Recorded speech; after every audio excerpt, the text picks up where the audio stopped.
Hello. Are we live? Mm-hmm. So nice to see you. Is it like the Rumbles? Do I have to tell people to share it? No, it's a surprise for people to pay attention. Oh, that's so nice. Okay, well, this is our nice holiday Monday, and we've been kind of keeping it low key. But we wanted to do something for you, and it's really nice to see you. And I thought, well, Rich actually came up with this idea that it would be really nice for me to read you a book tonight. So it's With permission from my publisher, Lori. with permission from publisher Lori. Thank you, Lori. So this is going to be a bit different than the audiobook. So if you like what you hear and it piques your interest, then you might even want to get on Audible and hear the actual audiobook, because it's Rich and myself and Felix and beautiful music and songs from Lori's production. It's all together. So if you like this, you'll love the audiobook. So I'm going to read to you The River Troll by Rich Theroux. The whole book. What better thing to do on a beautiful evening in fall than to sit and How's read the sound? a beautiful book?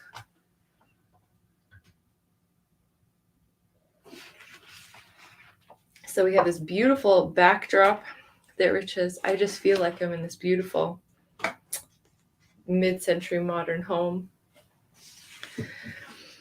And we're going to get into the story. So, The River Troll, a story about love by Rich Theroux. From Uproot, Dervile and Uproot Books. Thank you to Alexander Elliott, Lorraine Sheba, me, Teresa Mitchell Robin, Oliver, and of course Felix. For the dandelions, the magpies, and the people who love them. Also by Rich Theroux, Stop Making Art and Die, a survival guide for artists. Awaken the Undertow, which will also be more becoming available. Can you hold that up again? And just, hold it to the side. A bit. Other side. There we go. Now just tip your nose other way. There you go. And look at me. Interesting. Okay.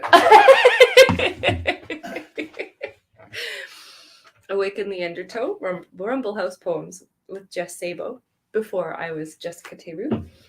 And Rumble sat art from the edge of space, because there was that one time when we got to put art in space. One cute little troll bum.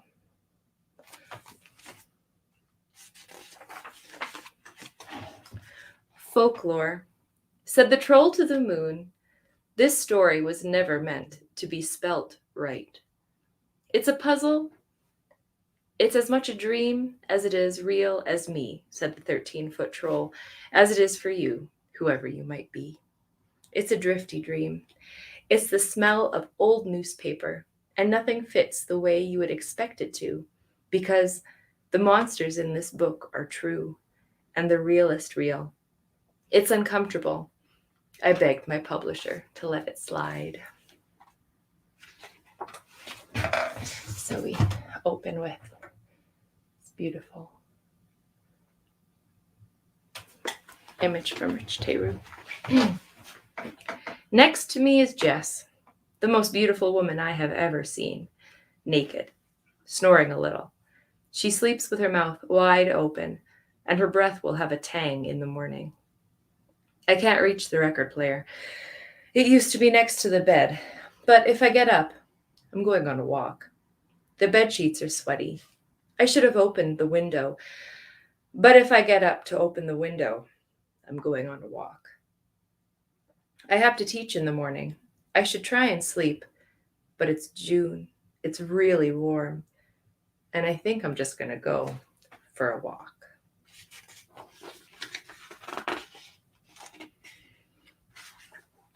I slide out of bed, pull on my jeans, careful not to catch my junk in the zipper. I dip into a cotton t-shirt and slide into sneakers without socks. Socks are relevant to this story because it means if I stay out too late, I'll get blisters.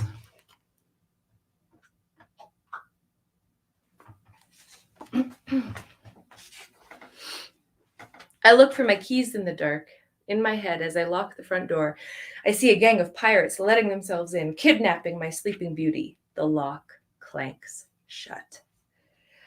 I take the stairs, and I step over piles of poop on the 6th and the 4th floors. Poop piles in the stairwell get treated with some white spray substance. It's the first half of a cleanup effort. I wonder what the second half looks like. I'm going to take my time and let things happen. Are you trying to do a better job of showing the photos? Or pictures, rather. There's a drunk in the lobby. He lives about 20 blocks away. He has this hustle where he sits on one leg folded underneath him so it looks amputated at the knee. He sits in our lobby or in the alley or at the door of the liquor store across the street and he asks people for help. He takes ambulances instead of taxis, and he's mean. I have to meet this guy all over again every time. He's got no memory of yesterday. He calls out, "Hey, friend." Then something unintelligible. I can sort of hear, but I pretend I can't hear, and I'm angry at myself because I help this guy out all the time. I tap my tiny headphones, and Duke Ellington and his orchestra light up the night. And for those of you with the actual copy, you can see there's a QR code that you can see animations as you read as well.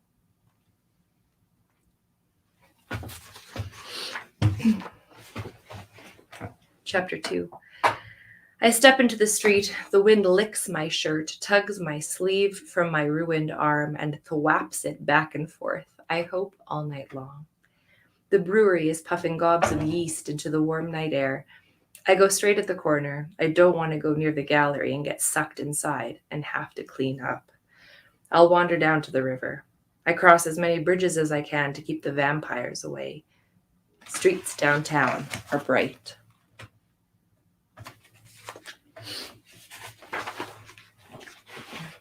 You see half as many stars as you would in the suburbs and 1/100th of what you might see in the country. But city lights are bright. Sometimes the lights are programmed to filter through all the rainbow colors. I suppose the city lights are every bit as beautiful as the stars. These are my stars, the lights on my not very busy downtown streets, my sleepy metropolis. It gets busy by 8th Avenue, but it's empty by 9th. I can be as social or as antisocial as I like. It's mostly toothless demons this time of night. I head for the river because the toothless demons don't cross bridges either. They sit at the edges of the river, popping and pooping and peeing. The shore is as dirty as the poop-filled river, but the bridges are pristine. Is that too crooked? There. Okay. Mm-hmm. Under the bridge is a different matter. Under the bridge is a troll. He's so ugly, you can't look him in the eye. You'd need to climb up his chest to look him in the eye, but you can't because his clothes are slimy from 1,000 years of eating sweaty children. He won't eat me. I'm too salty. "What good do you do me?" he says. He's not as British as you'd expect.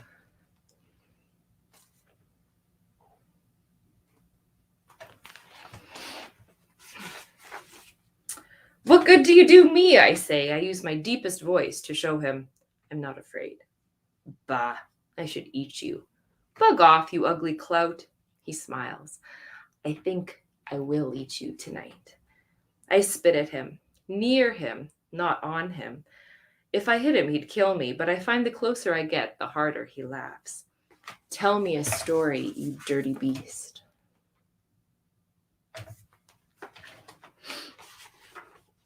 "What story tonight?"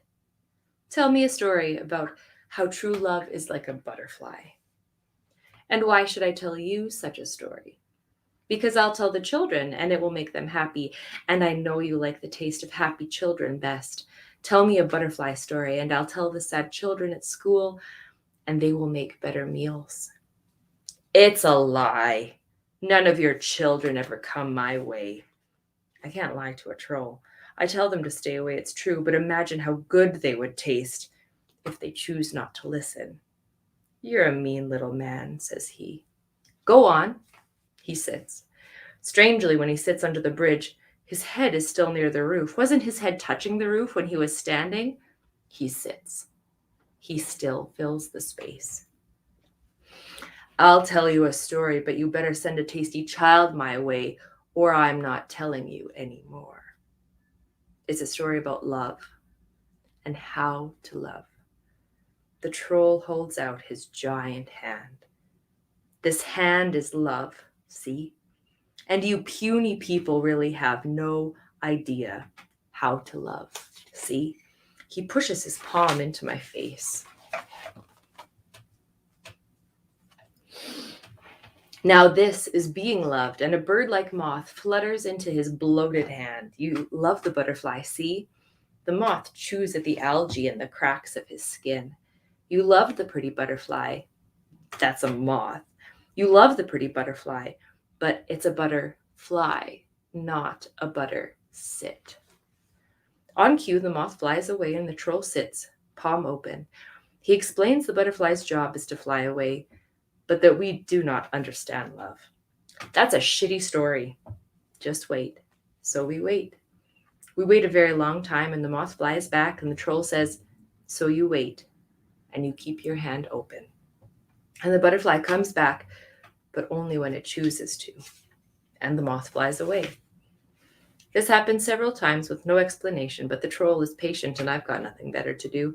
Finally, the moth comes back. The troll says, your kind doesn't understand love. He squeezes his fist shut. Veins and sinew gnash. You hold on to love like this, he says. Opening his hand to the juicy mess in his palm, he licks it off, curls his finger back with his thumb, and flicks me 100 yards away. I soar through the warm air. I judge my trajectory by the faintness of his laughter. Ah, hoo, hoo, hoo. That's really good. Goofy.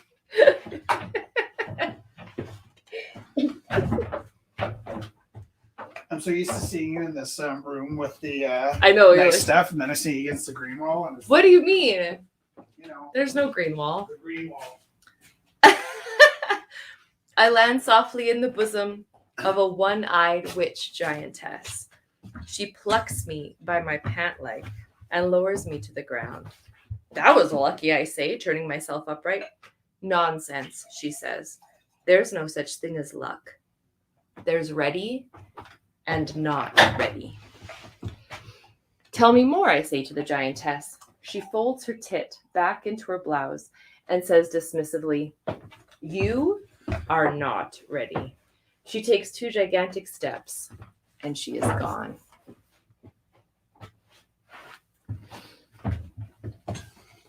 There's another QR code on that page. There's another picture at the start of chapter 3. I'm hungry. That is the trouble with late night walks. The overeating. Nothing is open. I do not desire gas station food. I get to the river. Now, wait, did I skip a whole page? No, I didn't. Now, do I want to walk towards the source or towards the ocean? Here the river flows away from the ocean. Here the 2 rivers meet. I choose the source. There's a sweaty man in cowboy boots and no pants sitting on a bench. Those boots must be chafing. A slim man with no legs at all starts to follow me. Be gone, dead man, I say, and he turns away. I'm not in the mood to walk with the dead. It might be better to leave this magic river. A few hundred steps later, I cross some railway tracks. I wet my sneakers on the damp grass and make my way back to pavement. I walk home, let myself in. Jess is safe, and I climb into bed, wet cuffs of my jeans. The alarm rings. She gets out of bed and makes coffee. I close my eyes, and for 3 wonderful minutes, I sleep. I drive Jess to work and then drive 30 more minutes on the highway to my school. And here, my pink cloud housecoat makes a debut.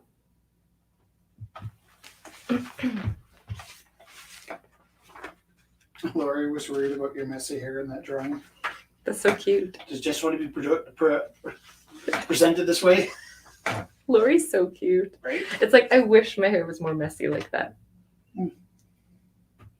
Until Christmas. It is growing out. Dead things lie on the road, and a mountainous strip of torn paper splits the ground from the sky. It is beautiful. I swerve all over hell, forgetting to look at the road. I haven't hit anything, which by the look of things means I'm the only one. I listen to jazz on the way to work. Sometimes I listen to recordings of books about jazz. I like to put them on double time and read twice as much. I'm a good listener. In the springtime, the sunrise is always behind me, and the traffic comes the other way. Real estate agents should advise their clients to live east of their work, but I suspect no one ever has. Perhaps they get more return clients this way. Either way, I'm happy to drive to work. Whatever Jess's words were leaving the car linger on my mind. Eventually, I get to the parking lot. I let the music die, and I think, if I could wear jeans and listen to Charlie Parker all day, I'd probably do this job for free. As it is, I think I'll kill myself in the next few years.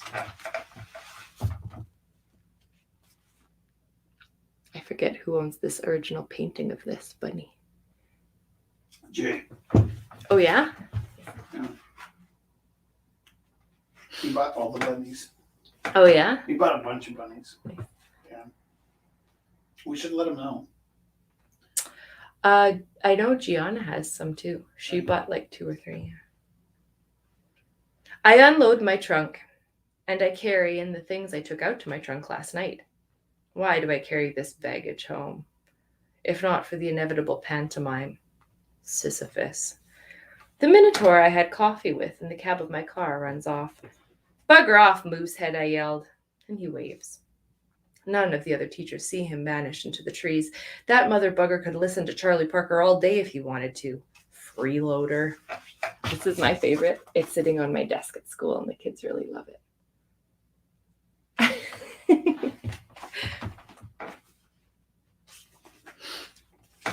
Dear Sisyphus, how does it look when you turn over? What do you mean? How does it look when you restart? At the bottom. I'm sorry? When you reach the peak and you have to start over, how does it look to... How does what look? To start over. What? What are you doing there? I'm pushing this rock. Of course I am. Where are you going? To the top. Of course I am. How long until you get there? I don't know. It's been taking a while. Why so long? I keep having to start over. Oh, and what does that look like? It looks like morning. And there's our Sisyphus.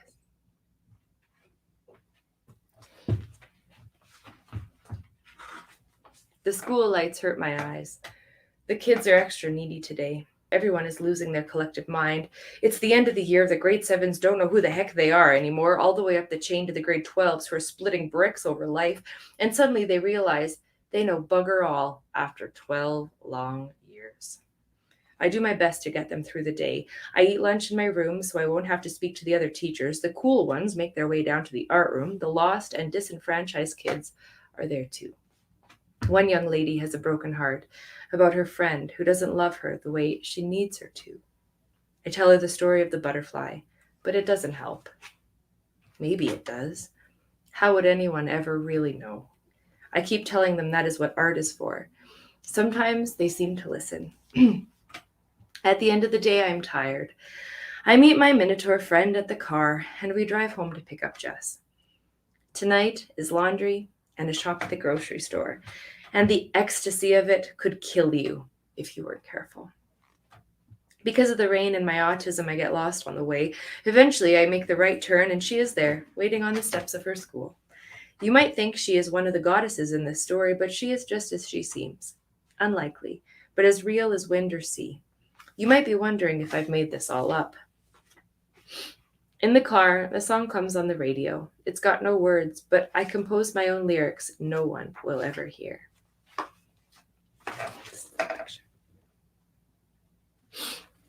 For ages, I watched the tigers in their cages. In I crept in the pitch of night, while the keepers slept and unlocked the gates. Some ran, some stayed. I hoped some might love me. I knew some would hate me. The truly bitter lingered, and then they ate me. Technical difficulties. The screenshot. I think your voice is still working. Just gonna fix the camera, ladies and gentlemen. We are just at chapter 4. The bridge is on it. Just about touched the candle with my finger. Don't touch the candle. It was good before and now it's not. Is the sound still working? Keep reading, baby. 4. The show must go on. What? It's a long ride up the elevator, but it's the price of $1 million view. In the summer, the ants and the roaches never make it up this high, and we sit and eat and drink and listen to Satchmo blow his horn all summer long, and we won't ever see a mosquito, and I like the way the building shakes when the train rumbles by. If you've ever wondered what happened to dragons, not so long ago, they decided to bury themselves in armor. They dress like trains and they slither back and forth across the country. At night, you can hear them clashing as they have their dragon belly battles over the food goods packed under their armor. You may not believe in conspiracy, but you should know all the trains you've ever seen are really dragons in disguise. And they are surly. Some cheese and some Black Forest ham and a few noodles and jalapenos fall into a pot, and the sun is setting on the balcony, and the neighbors in every language imaginable are yelling to turn the music up or turn it down, but it won't budge as long as I'm alive. The sun turns red and goes out. We sit and drink and kiss and wait for time to close our eyes and for the awake to go away. A few things happen, and then I'm brushing my teeth and she's washing off her face, and the lights go out, all but the ones that shine up from the road and dance irrational Mesopotamian dances on the wall. Eventually, Jess is asleep, and I am thinking I should try a little harder to fall asleep too. I was up all last night and the night before talking to the river troll. Jess is asleep and I give it one last try. I take a jar of spicy liniments and I rub down my battered ankles and my swollen knee, and then I rub my eyes and let the liniments burn my eyes shut. Water streams down my cheeks before the blinding pain subsides. I pass out, afraid I'll wake up blind. I drop into a deep sleep, and I go into the house with all the shrinking hallways that get narrower and more hidden, and I squeeze myself into tinier passages until I find myself in the most interesting room I have ever been to in my life. There I sit with the clever monkey. The clever monkey gives me hits and misses about the secrets of life. Did you win that award you wanted? They don't give you awards until you don't need them. By the time they can even see you, you're looking down from the clouds and they are frantically waving up at you for attention. The clever monkey looks at me for a very long time.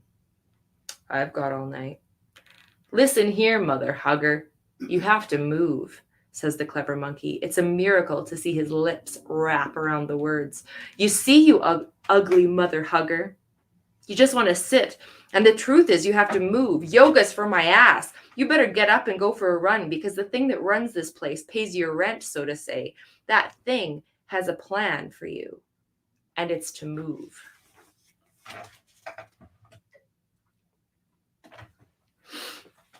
I'm kind of speechless.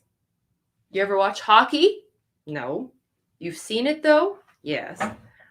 What happens? Rubber puck goes here and there, and then it goes in the net and people yell at the TV? Yeah, but it's like, then what? Another goal? And the clever monkey says, exactly. So what does it mean? It means, Mother Hugger, that you got to move. And if you don't, God, or whatever you want to call her, wants you to move. And if you don't, they get mad. Yeah, I say. What kind of wisdom do I expect if it's from the secret room? If I'm in the secret room of the Bendy house, then this is a dream, and that means any wisdom I get from this dream is from my own head, and probably not much good. Luckily, I'm good looking, and I can take a punch. So I carry on. The Minotaur is next to me. He says, listen here, this is important. And I'm sure he's real, but I'm not sure how he got into my dream. Clever monkey. See? When your team wins the hockey, you should be happy. And when your team loses the hockey, you should be sad. It's all a mirage to keep you from a revolution, to give you the sense you've done something. But when your team loses, you sulk and you go to bed. But should they win, like a cup, like a really big win, the whole city gets out and tips over cars and lights garbage bins on fire. Right. They should be happy, but they destroy their homes. Right. Because they felt like they were on the move. They felt the rush of the move. They felt the joy of the move, but they sit through it like a bunch of ninny buttersits.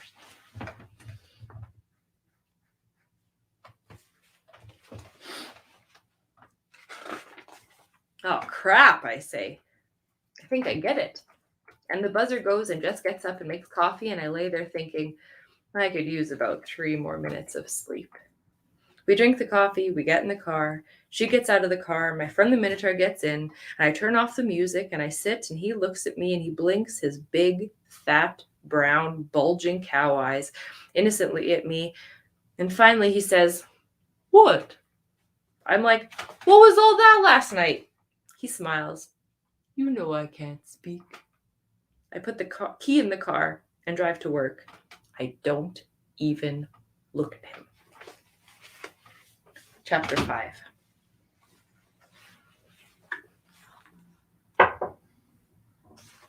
Today is an exceptional day. I get into work, I open my computer, it's not charged, so I need to find the plug to put it in the wall. I open my email, it reads something. Report cards, nope. I can't deal with this right now. I put down the lid and let it charge. This lady, I don't even know what she does. She's not my boss, but she sticks her head into my room and asks me, is it ready to print yet? I'm silent. She turns red, and a greyhound comes out of her skirt and shouts, didn't you read my email? I'm like, well, yeah, sort of, but I didn't see any, and I let it trail off because I don't even know what it was I didn't see. Eventually, she goes away, and I make a concerted effort to remember to check my email later. One young man is struggling. He says his grandmother died. He's got the fat, salty, poisonous tears, and I just let him rip. I tell him we should make her a drawing, and he does. And I tell him the troll story about the spaceship. Okay, I say, I'm not comfortable looking people in the eye, but I look him right in the eye. And I say, okay, tell me about your grandmother. He talks for 5 minutes. Honestly, she could be anyone's grandmother. So I ask, because this is how the story goes, did you and your grandmother have a special place that you would go? Without pause, he says, the roof. The roof? Yeah, we sat on the roof by the window. It was really nice. Did you drink tea on the roof? No, we drank hot cocoa. And he said it like the thought of drinking tea on the roof was completely nuts. So you're on the roof with Granny. Grandmother, he proclaims. Yeah, on the roof with your grandmother, and she's telling you a story about your mom's mom or your dad's mom? My mom's mom. Oh yeah, she's telling you a story about your mom and drinking cocoa, and it's a really funny story, and you know your mom's going to be really mad, and the story is so great, and you can't wait to hear how it ends, but your grandmother's tired, and while she's telling it, she falls asleep. And you want to hear the end, but she looks so peaceful. You sip your cocoa and you watch her. Stillness.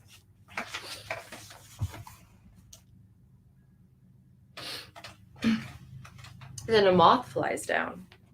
Only it really isn't a moth, but it also definitely is not a spaceship. But if it was anything, it was more like a spaceship than a moth, and then you start to realize it's kind of huge.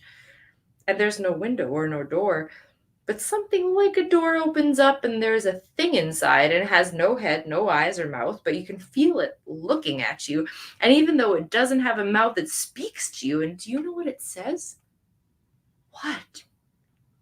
It says it's your grandmother's turn to get on the ship. No shit. No shit. She's going on the ship. She's always going to be warm. She's never going to have sore legs or hands.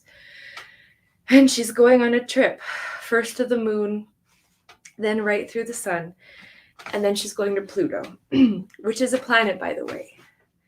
And she'll eat candy for dinner and drink wine or water, and she gets to see everything in the universe and do anything she wants. But it's her turn to get on the ship, and it's not yours. And you can't come on, and you really shouldn't try and stop her, and you realize it's a chance of a lifetime, and you want her to be happy, but you also want to hear how the story about your mom ends, and you know you're never going to hear the end of the story. And you're never going to drink hot cocoa with your grandmother on the roof again. So what do? Sorry. I've read this like 5,000 times, I still cry. He sighs. The light coming from his ears changed from purple to red, to orange, to yellow. And he takes a big breath and he says, I know, it's my grandmother's turn to go on the ship, but I just don't want her to go. It doesn't really matter though, does it? I know. If you gotta go, then you just gotta go. He looks up at me with puppy eyes and says, you're pretty smart, but you're kind of a shitty art teacher. I am? Yeah. How so? You never tell us what to do. That's what a teacher does? They tell you what to do? I look at him a long time. The light is turning from yellow to green.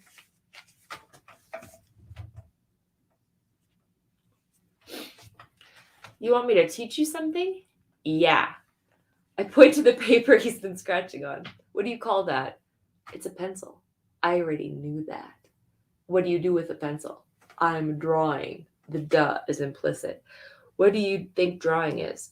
He wobbles his pencil around, making marks and scratches. Like this. No, not like this. I put my hand on his hand to stop him. Drawing can mean lots of things. It could mean pulling water from a well. It could be pulling a drawer. It could be doing this on the paper. But what do you think drawing really is? He pulls his hand across the paper. This!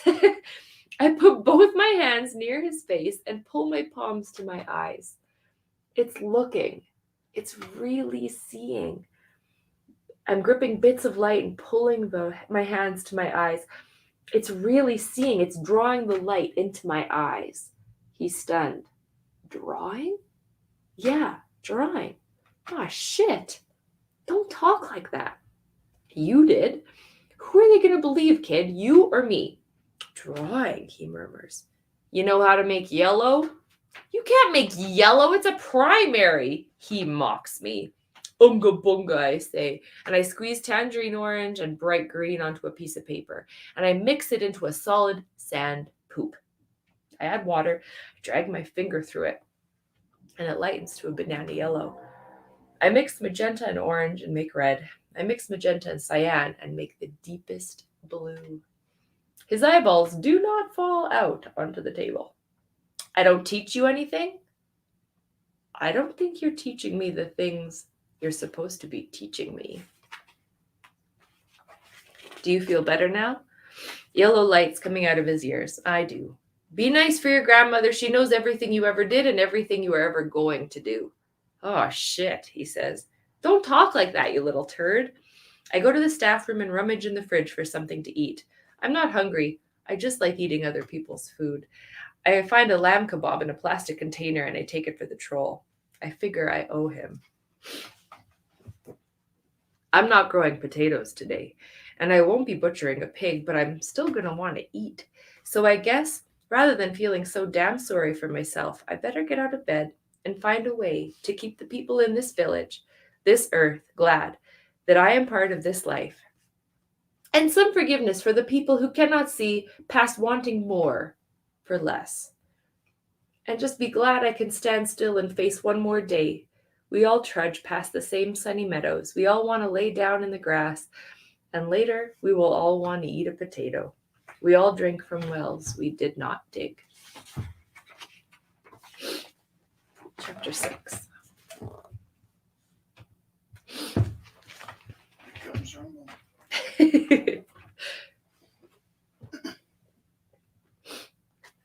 I drive back to the city and pick up Jess on the way.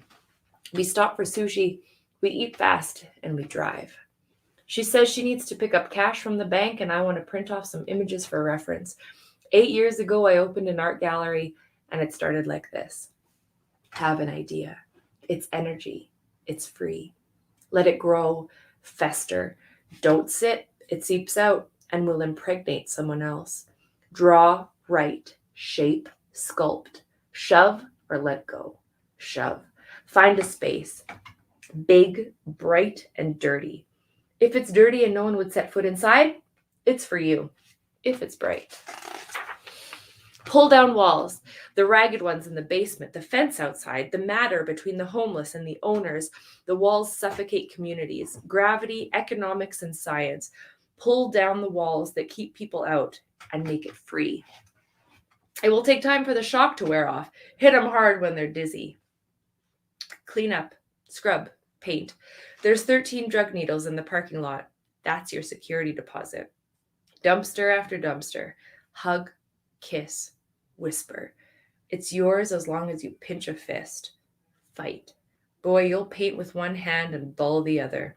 Crazy people need love too. Sometimes they get rough. Be rough, boy. Be rough and gentle. Don't get hurt.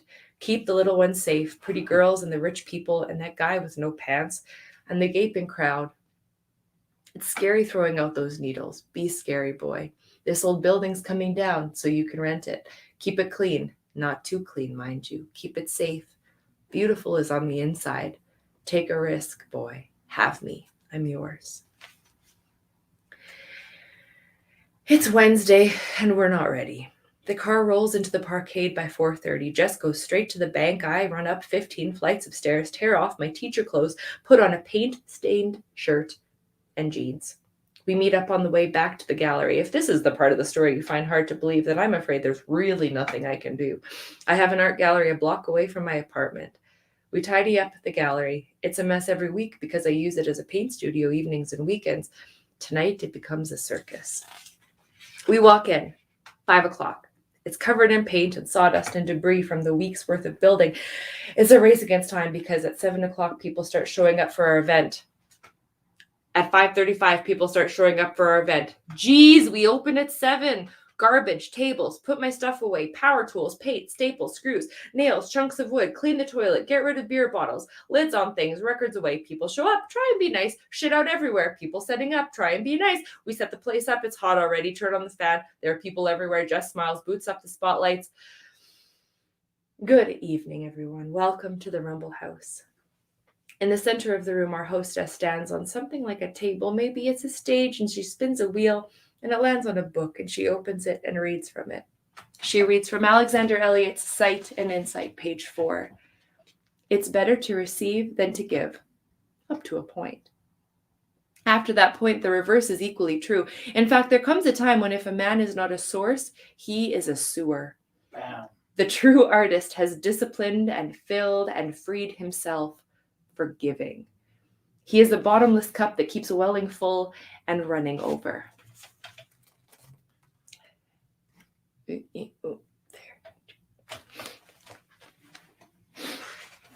Then she spins the wheel again. It lands on a book of magic and she splits the book open and yells, Baba Yaga.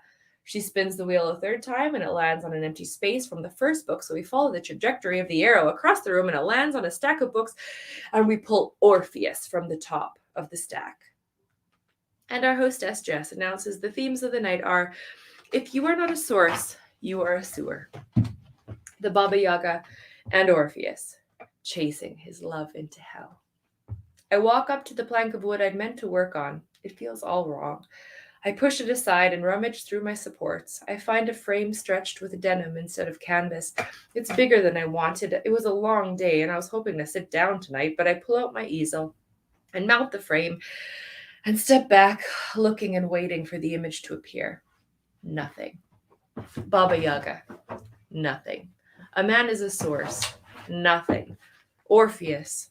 I do get a bit of a pang, but no one wants the devil in their kitchen. If they do, they aren't going to help me make rent tonight.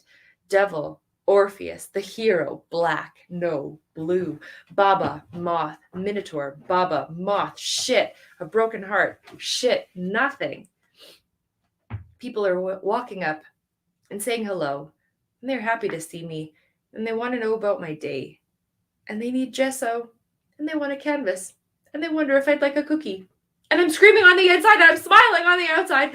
I look away, and I look at them, and I look at the canvas, and I see this one thread is moving like a teeny tiny worm. It's unrolling, and the whole canvas, denim opens up from the center, and my friend the troll pokes his eye through, and I poke him in the eye with the back of my brush. I step back, and I reach into my backpack, and I shove the stolen container of lamb into the canvas. He pokes his tongue through and blows a wet raspberry at me and disappears. Through the hole climbs out a very faint Jezebel. She winks at me and sits. She's wearing a potato sack, but she is wearing it well. She crawls out the rip of the canvas and spreads her legs. Woman, please! She crosses her legs and builds a fire. She pulls a pot out of nowhere and starts cooking a fat leg of lamb. I have new to a few other things. I'm not sure if anyone wants the Baba Yaga in their living room, but it's too late now. And I start to trace out her shoulders and her elbows with my brush. I start with the lightest spots, slicing into the dark indigo night with my white paint stroke, showing the world where her long fingers and short arms should be. So good. She sits very still, so I can trace her, but she doesn't like when I split my attention, so when someone speaks to me, she moves just a little while I'm looking away.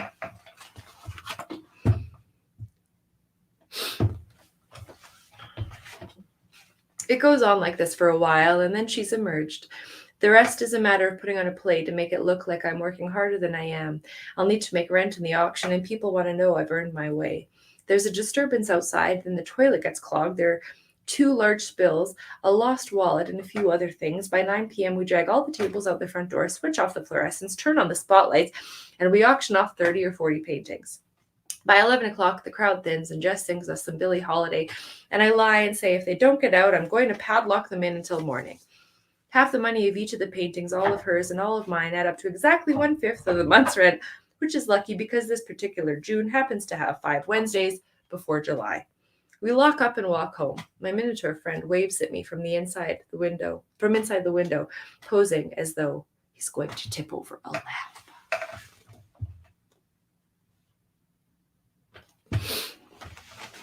That's my favorite drawing. Chapter 7. The next day at school is murky soup.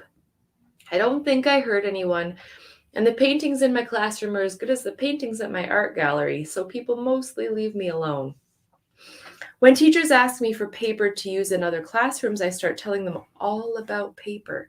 Did you know almost all paper has one way you can rip a straight line? I say, and I rip a perfectly straight line one way, and then I show them that with the exact same effort, if I try to rip the paper the other way, it goes all over the place and rips like the peaks of the Rocky Mountains. This paper will start to degrade in months. See, it's starting to fade. This other paper will last 1,000 years.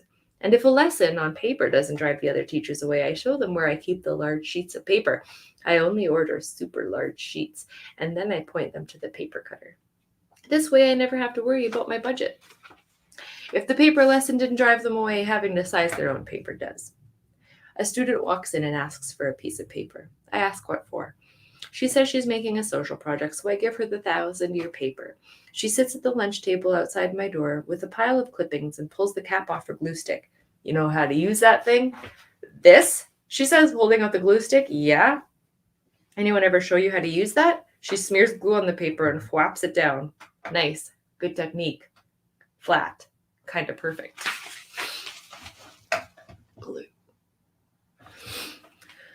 When is your project due? Monday. Won't the paper curl and dry and peel off by Monday? Yeah, right? She says, like this is a thing everyone knows, but no one ever talks about. Is it just a stupid product? Why do they even sell this junk? She's actually agog. If you apply the glue to the surface of the paper and pat it down on the other paper, it stays and looks flat. But by tomorrow, it peels off when it's dry. The secret is to apply glue to both the surface of the thing you are gluing and the thing you are gluing on. So the glue is sticking to glue, not glue sticking to paper. I have a lesson on sharpening a pencil too, when you are ready. How do I sharpen a pencil? You are not ready. And I walk back to my room. It only takes 2 giant steps. In the staff room, I know I said I never go, but I sit in the middle of an awkward conversation. One of the new teachers is struggling. She's trying to explain how hard it is to meet new people once you start teaching. It's a trap. You are surrounded by single young people all through university. But you dump your partner so you can survive those first 2 years of teaching, and then you find yourself surrounded by old married people. And you don't get out much because of all the marking. Yeah, says everyone. Teaching in a high school, by the end of the year, you're already starting to see the students at the bar. Yeah, everybody says. They each take a turn to tell a funny story about leaving the bar or pub because their students walked in. It's worse for you guys because you live in a small town. Yeah! I was thinking it should be kind of an unspoken rule that the union rep should be single. Then all the single people would be fighting over who gets to go to the union meetings. Yeah, they all say. Man, if I knew they were also agreeable, I'd probably spend more time in the staff room. Sometimes I feel like we're all living out plots for TV sitcoms. The new teacher says, I don't feel like I need to be in a relationship to justify. I say it doesn't matter. It's okay to be independent, but we're built in halves. I pull a sheet of paper off the shelf behind me and reach for her pen. We are built in halves, and I draw half a circle. And you have to be a whole half, and you really shouldn't be more than a whole half. That's no good either. But we are built in halves, and there are almost 8 billion people in the world. And you know, there is a tallest person in the world and a shortest person in the world. I'm the heaviest person in this room, and you're probably the lightest. Weight and height are easier to measure than volume. I realize I owe the troll more lamb. It's not easy to measure volume, but there's a tallest person in the world and a shortest person in the world. Yeah, I guess, she says. So we're built in halves, and you have to be a whole half. But consider, out of 8 billion people, there is one worst match for you and one best match for you. And when you find this person, you will be whole. And that whole half makes a perfect match, and you become one whole circle, and now you can really move. What if I don't meet him? Oh no, there's no promise you'll meet him. You just have to be ready. What are you doing so this person can find you? I watch a lot of TV. I don't know how he will find you in your living room. The odds are kind of against him just dropping by your house. It could happen. Sometimes you're thinking you're getting through to people. Little signs of light in the eye, recognition in the face. Just now I'm thinking of calling the school nurse because this young lady's face has gone quite pale, and I think she might be in shock. So he's real, he's out there, but he might be in Mumbai? Well, if he's your one perfect match, and if he was born in Mumbai, I would think something in him is pulling him here, or something in you would be pulling you away, right? That's part of what makes him the perfect match. That seems a little too simple. I don't know, I kind of dreamt up Jess. I often wonder if she's real. The Minotaur pops his head out of the washroom and waves at me. Do you know what he looks like? No, that doesn't matter. Sure it does. How else will you find him? As long as he's not bald? Oh yeah, I think I would like it if he's not bald. The tall girl blurts out, bald guys are hot. Exactly, I say, but no short guys. Oh wait, I want to show you the Minotaur first. And there's the next picture. Exactly. Another lady at the table says, I love short, bald guys. Exactly, I say. The point is, we're not all beautiful, but we're all beautiful to someone. Oh, and you're right. He's not tall. He's average, says the new teacher. I start to draw him. What kind of hair? Oh, I don't care, she shrugs. Man bun? Oh, yes, I think man bun. Beard? Yes. Better without the beard. You can ask him to grow one, but you wouldn't want to find you don't like his face if he shaves it off. We sit and I draw her other half, and in about 20 minutes, he starts looking real. I hand her the paper and she folds it. You put that in your wallet. And what do I do with it? Run up to some guy in the mall and show him I drew his picture? I can think of worse things. She folds it carefully and loads it into a pink wallet behind her credit cards. You won't find him until you're ready to find him. What if I find him and he's married? Look, I say reassuringly, this is my dream. I'll see that you find your prince before I wake up. It can't be your dream because I know I'm real. Of course you'd say that. I get in the car and drive away, leaving my moose-headed friend chasing me. He almost catches up at the red light, but before I get to the highway, I blow right through it and drive home to Jess.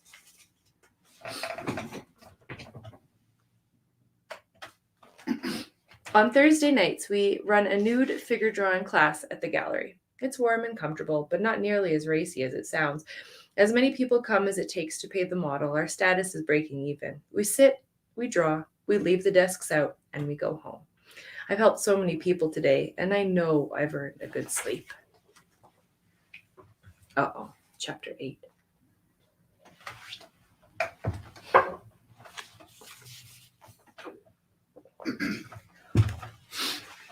We go home, drink coffee on the balcony, and listen to a record on our outdoor phonograph. We brush our teeth, Jess washes off her face, we fall asleep easy. It's always easy when I've had a giving day, and today I gave it my all. The problem with falling asleep early is I always wake up. I dress, walk out into the warm wind, and make my way down to the river. I go over the bridge, down the steps by the war memorial with a chunk of lamb from the fridge. I'm in great debt to my troll. We are made of ancient suns, fueled by the fire of soul. We are meant to burn.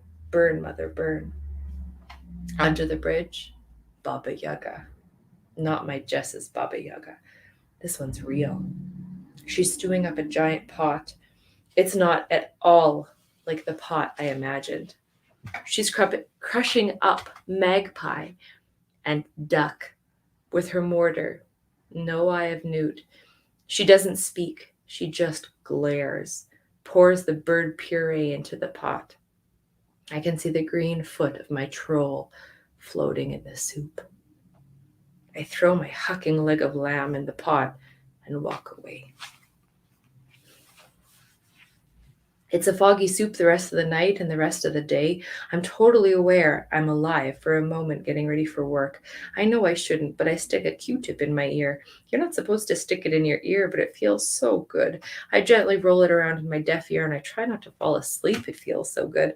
Fridays are more forgiving. People start to check out at lunchtime. They check out Friday at lunch and they start stressing and checking back in sometime around noon on Sunday. If you live 70 years, you've got 50 years of Sunday to Friday and only 20 years of Friday to Sunday. Not counting getting sick or bad news on the weekend. That's a pretty unfavorable split. There's pizza in the cafeteria at lunch, and I make it through the edgy teenagers without saying anything stupid or mean. My inside voice is downright horrible. My outside voice is mostly okay. I haven't seen my Minotaur today. I hope he wasn't in the soup, too.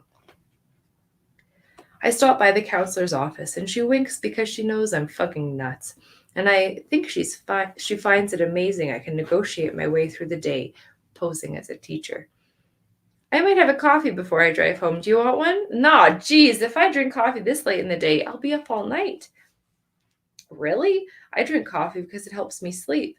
She roars with laughter. Of course you do. She has read a lot of textbooks about people like me, but I think she earnestly likes me. She's one of the reasons I can negotiate my way. I get in the car, still no sign of my Minotaur. Flow over. Be a river, son.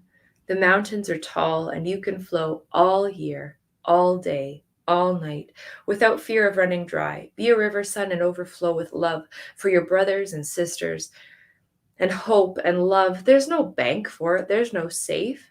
Be unsafe. Flow across the whole world. Splash the cities with your indiscriminate love. Splash the people in their cars and wash their feet in your wake. Flush the sewers. Be unstoppable. Be fearless. Be the river true.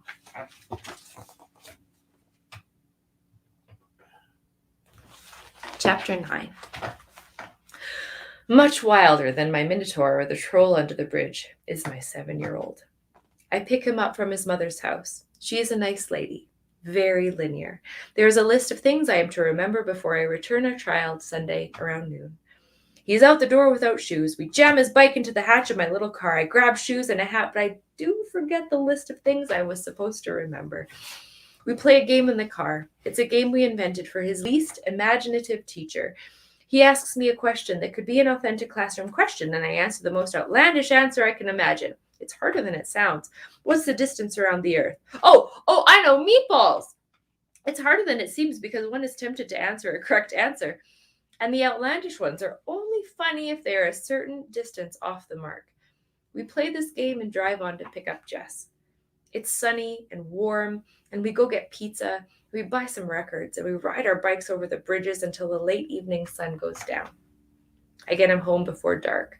God knows what demons run amok in his little head. But I see his hands moving and his lips moving, having conversations with them. He doesn't like when I ask about it. He has teddy bears, but he hides them meticulously until he thinks we are asleep, and then he lines them up at the edge of the bed. One night last year, he wasn't around that night, Jess and I walked home from the gallery, and a rather nonchalant police officer informed us that we could go home but to use the back door, and to please not step on the tarpaulin.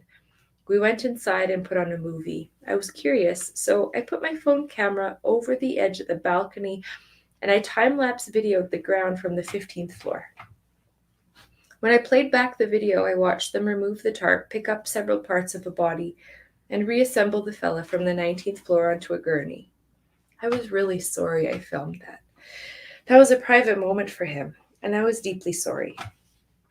I carried a lot of guilt about this until this very night. In the middle of the night, my son gets out of bed and says, "The neighbor is falling, Dad." What?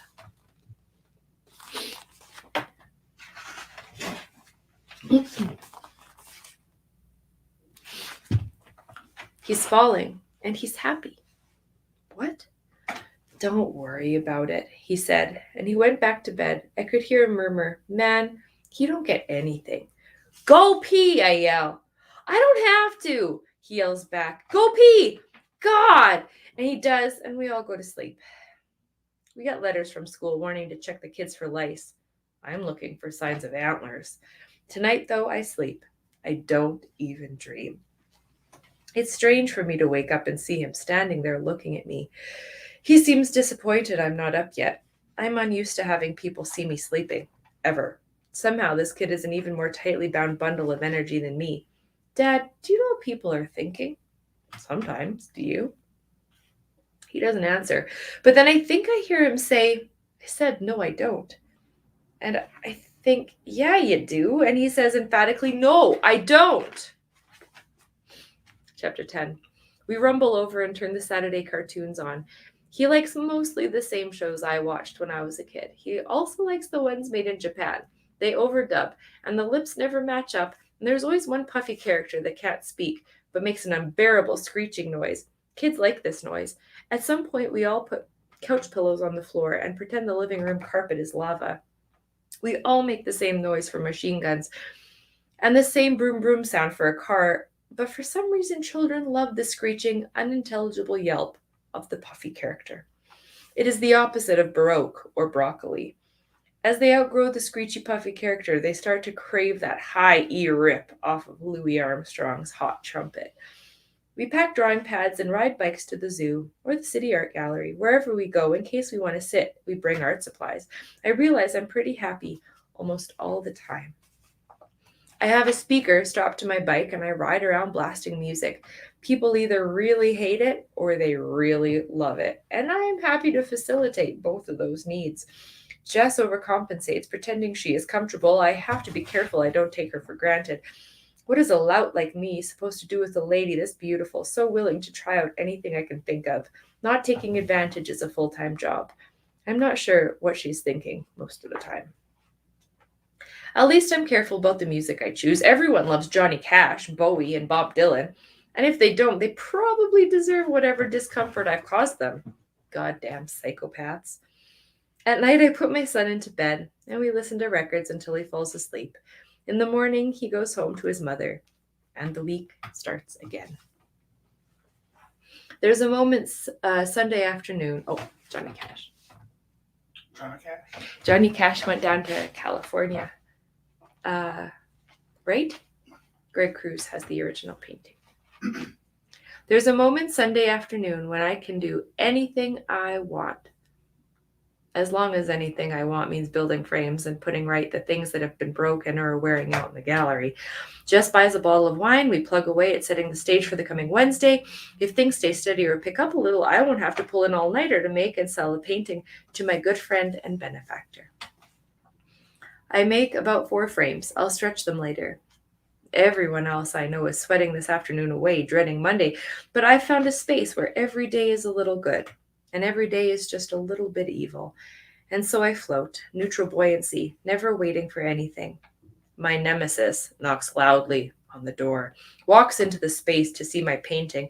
He can only make things with his projector or on see-through Mylar, and I find he drops by to check up on my realism. Sometimes I think he draws faint grid lines on his large canvases to imply he drew his work on his own, though the lines on the canvas and the lines on his reference photo don't line up. Disingenuous evidence he used a grid to form such a highly realistic reproduction? I don't care if he uses a projector. I don't see how it's any better or worse than tracing ghosts on my own canvas. Where's your pink lady? Sold it. Oh, you sold that one. Don't you think you should keep a few for the archives? No, not really. What did it go for, if you don't mind me asking? Listen, motherfucker, fuck off. I know you sell more than I do, but at least I can draw my own fucking drawings without any help from a machine, you one-trick Leonardo da Vinci light bulb tracing fucking pony. I sold it for more than a table and less than a couch. You know you don't charge enough. Right. Well, they aren't very hard to make, and I find I'd be painting if they didn't sell. Anyway, so it's for the best to move them out of the way. Yeah, well, you make it hard on everyone else. Not everyone has a second cushy job to fall back on. Cushy? I spend half an hour a day talking to a magic unicorn man dressed like a goat to keep myself from driving into the mountains and tying myself to a tree covered in peanut butter, hoping to attract a grizzly in heat. You spoiled trust fund mama's baby. How's the new studio? It's okay. I could always use a larger space. Right. What are you working on now? A few commissions. Nice. Can I offer you a drink? No, I'm off to the Flim Flam opening. You should go. I would, but my immediate attention is required right here. He leaves, and I recalculate my pricing index. I make about $300 an hour for my actual painting time, but I don't keep any of the money, and I only make that much because people want to keep this place alive. I'm not sure how my nemesis pays the bills, maybe a rich uncle. Most of the working artists I know complained about having to make a living off of their sales, but most of them don't pay taxes and couldn't lease their vehicles if they didn't have someone in their life supporting them. Not that I'm complaining. I spit at the door as he leaves. He's shaken my confidence enough that he shouldn't need to feed again for a while, and the other people at that opening should be better off. In contrast, a tiny white spider crawls over my hand and then scoots across the table. It draws a tiny white line right off the edge and up the bookshelf. It burrows in a book gifted to me from one of my former art school instructors. Last Christmas, this instructor called me in the middle of dinner and dropped off a book of his work as a gift. Turns out, he's one of the most genuine people I've ever met. For years, I thought I didn't like him. We take from our teachers, absorb their knowledge, and then we eat them. I considered telling him how wrong I had been about him when he gave me the book. I considered turning down the gift. Either way, it meant I'd have to admit I didn't like him. It was a pleasure to discover I was wrong. And now I wonder, in a decade or few, will I discover my nemesis is more wonderful than I imagine? I pull I want to show you the picture.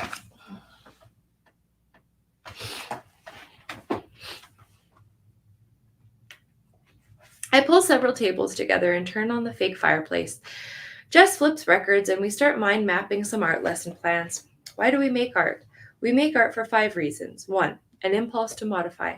You just can't avoid this, but if you try, you tend to get destructive.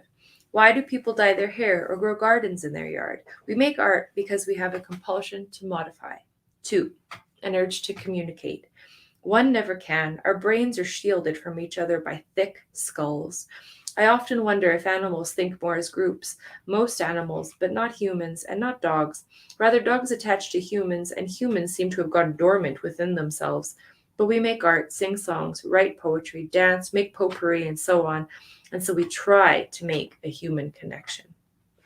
3, to share big ideas. Anytime you try and work out a really big idea, the idea expands faster than words can manage. You get out a pen to write notes, but as the idea grows, you have to draw. Really big ideas you have to draw. So one of the reasons we draw is to take on the really big ideas. 4, in search of quality. This is the domain of the realists. Does a magpie look like a magpie? Are the arms too short for Her Majesty's body? This is the canon of the photocopier. Like those damn photos of women swimming in red dresses underwater. You couldn't even pretend you were drawing from life. Oops, I let my bias show. Number 5, to establish permanence. If not through art, then at least through purchasing property or putting your name on things, we see permanence. In the worst case scenario, parenting. We want to live forever, like vampires, so we enroll our kids in the things we dreamt of and failed. That said, my kids seem to love to paint, and so my parenting, though selfish, maybe isn't all bad. So, says Jessica, what makes good art? Answers in art come in 5s, and I expected it would line up with our 5 reasons for making art, but they don't. It feels like it should be 5. We sit down, eventually we realize it starts with a search for quality, and methodically it grows from there. Mastery. Formal surface composition, focus, unity, balance, movement, rhythm, contrast, pattern, proportion, line, color, shape, form, value, space, texture, contour, line, symmetry, foreshortening, terminology, iconography, assemblage, paint strokes, quality of line, chroma, conceptual art, chiaroscuro, all the things we look at in art class. Technique. Does your apple look like an apple? Investment. Time spent. Is it big? Did it take a long time to do? Is there a lot of it? Did you put your 10,000 hours in making it? This is exactly how Picasso could draw a bull in seconds. Truthfulness. My little brother could do that. The absence of that feeling that you're being hustled. Vincent van Gogh versus Barnett Newman. And reach. Does it communicate? Does something come across? The sender-receiver model. Does the viewer get anything from it? And soul. Je ne sais quoi. Jazz. That magic feeling in your tummy. That thing your art school instructors kept to themselves.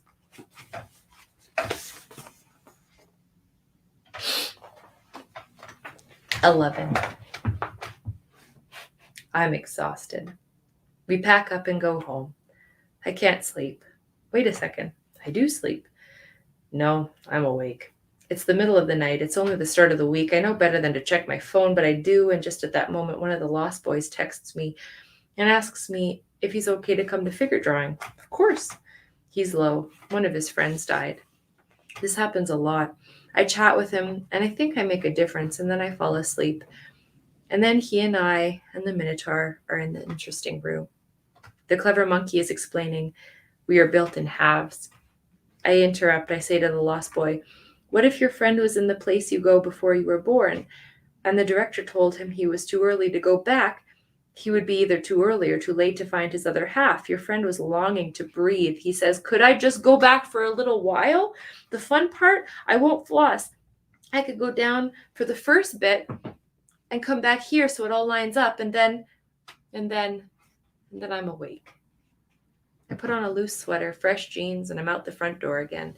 There's a chill. I wish I took a jacket on my way out the door. The wind is heavy and the sky is black, and the sticks and loose bits of garbage do backflips down the street. I go around my path, not wanting to go under the bridge, but sitting with one foot in the river is my troll. Whoa. I thought the Baba Yaga got you. She did not. Oh man, what happened? She ate my foot. Yeah, that's a grind, my friend. It's no bother. I've got another one.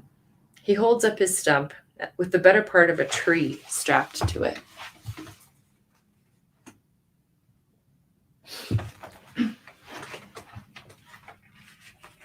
I'll find something more permanent when I'm done feeling bloody sorry for myself. It's a shame about your moose-headed friend, though. I don't ask. Do you? He trails on. Yeah. Do you ever think of anyone but yourself? Can I just go back to that sentence? Do My bad. you? He trails off. Can I ask, do you ever think of anyone but yourself? No, I say. It's my curse and my gift. How so? Well, I'm pretty vain and I'm wrapped up in my own ego, but on the bright side, I'm not walking around telling everyone what they have to think and say. Good show. I read somewhere, if anyone tells you what you're thinking, you should eat them before they drive you fucking nuts. Yeah, I suppose. I tell the troll about my nemesis, and the art planning, and the teachers at my school, and about my boy, and about my other boy, who isn't really part of this story. And I thank him so much, and we talk about our lives and our futures, and about how much his foot hurts, and how he thinks he can kind of feel it rotting in the Baba Yaga's tummy. We talk about losing things and gaining things. We talk about our homes and our dreams. I admit I'm a little bitter, that I want the world to love me, but it seems the world hates me. He laughs. You ungrateful ponce. I am a 1-foot troll with no bridge. Haha, you are. And I spit at him. And to add insult to injury, the wind lifts it up and the spit flies and hits him in the face. I'll kill you for that, he says. But he just wipes it off and licks his hand. You really are a gross motherfucker, I say. Haha, I am, he says. He puts his thumb to his index finger and flicks me the fug 100 yards away. Ringing in my ears, Duke Ellington says, let the world catch up with you. I hope the one-eyed witch giantess is waiting for me this time. I hope she is ready.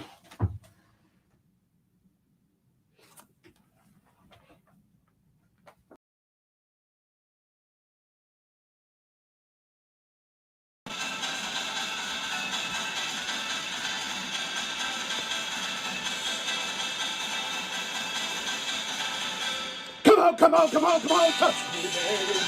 Can't you see that I am not afraid? What was that promise that you made? Why won't you tell me what she said?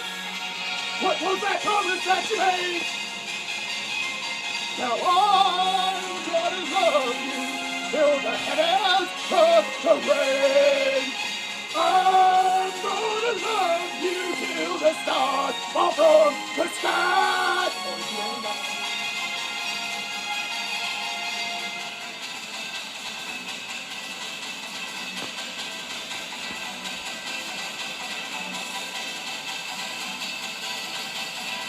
Come on, not touch me, man. Can't you see that I am not afraid? What was that promise that you made?